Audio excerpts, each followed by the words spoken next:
કષ્ટભંજન દેવની પરાત્પર ઇષ્ટદેવ ભગવાન સ્વામિનારાયણ આજે આપણા ગુજરાતના ગૌરવસમા આપણા રાષ્ટ્રના પ્રથમ હરોળના હનુમાનજી મહારાજની સંખ્યામાં આવતા એવા કષ્ટભંજન દેવ દાદાના આંગણે સાળંગપુર ખાતે આપણને સૌને આશીર્વાદ આપવા માટે ઉપસ્થિત વડતાલ મંદિરના ચેરમેન સ્વામી પૂજ્ય દેવ સ્વામી, આપણે ગુજરાતનું ગૌરવ કહી શકીએ, સંત સમાજનું ગૌરવ કહી શકીએ એવા આપણા સૌના વંદનીય આદર્શ અને સત્યવક્તા પુરુષ પૂજ્ય આત્માનંદ સરસ્વતીજી મહારાજ, સૌના વાલા લાડીલા જેમનામાં બધાને હનુમાનજી મહારાજનું ઐશ્વર્યનું દર્શન થાય છે એવા પૂજ્ય શાસ્ત્રી સ્વામી હરિપ્રકાશદાસજી સ્વામી, સાળંગપુર મંદિરના કોઠારી સ્વામી વિવેક સ્વામી, તમામ વડીલ સંતો અને બધા જ ભાવિક ભક્તોને ભાવથી કષ્ટભંજન દેવની આપણે સૌ જાણીએ છીએ. આપણું સાળંગપુર ધામ આપણા દાદાનું ઐશ્વર્ય દિગંતમાં વ્યાપી રહ્યું છે.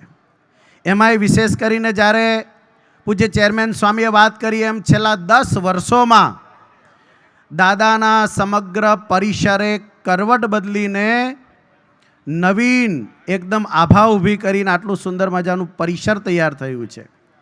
ત્યારે આપણી સનાતનીય પરંપરામાં આપણા હિન્દુ ધર્મના ઉત્સવોમાં આજે હનુમાન જયંતીનો ઉત્સવ આવતીકાલે ઉજવનારો છે, ત્યારે આજની શોભાયાત્રા, અત્યારે રાત્રિ કાર્યક્રમ, હમણાં જ આ કોન્સર્ટ શરૂ થશે ત્યારે જે પ્રકારના બ્લાસ્ટિંગ માટેની વ્યવસ્થા કરેલી છે એ જોઈ અને એમ થઈ રહ્યું છે કે સારો દેશ દુનિયામાં હનુમાનજી મહારાજના જન્મદિવસની ઉજવણી થઈ રહી છે, પરંતુ સાળંગપુર ખાતે જે ઉજવણી થઈ રહી છે એ દેશના પ્રથમ 3 હનુમાન જન્મોત્સવની ઉજવણીમાંનો પહેલા નંબરની ઉજવણી આજે અહીં થઈ રહી છે. આખો દેશ આજે જોઈ શકે કે દાદાનો જન્મદિવસ આવી રીતે ઉજવાય અને આટલા ઉત્સાહ સાથે ઉજવાય, આટલા બધા ભક્તોની ભાવના સાથે ઉજવાય, તો આ સુંદર મજાના આયોજનને પણ ખૂબ ખૂબ લાખ ધન્યવાદ આપીએ છીએ. પૂજ્ય અથાણાવાળા સ્વામીનું મંડળ, એમના સંતો, એમના દ્વારા જેમ પૂજ્ય ચેરમેન સ્વામીએ કહ્યું એમ આધ્યાત્મિક અને ભૌતિક બંને વિકાસ થયો છે.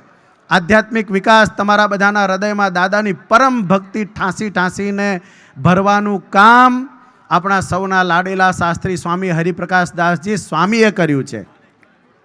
દાદાને શૃંગારને અનકોટ કરવાનું કામ પૂજ્ય ડીકે સ્વામીએ કર્યું છે. આપણને સૌને વાણીથી મદદરૂપ થઈને, અહીંયા વ્યવસ્થાથી મદદરૂપ થઈ અને બધાને સાચવવાનું કામ પૂજ્ય વિવેક સ્વામીએ કર્યું છે. બધા જ સંતોએ સહકાર આપ્યો છે. ત્યારે વિશેષ સમય ના લેતા એટલું જ કહીશ, ભગવાન સ્વામિનારાયણ કષ્ટભંજન દેવ દાદા આપના જીવનમાં આવતા દરેક વિઘ્નોને, કષ્ટોને દૂર કરી આજના આ પ્રસંગમાં પધાર્યા છો એનો આનંદ સારો એ વર્ષ સુધી રહે એવી દાદાના ચરણોમાં પ્રાર્થના કરીને વિરમું.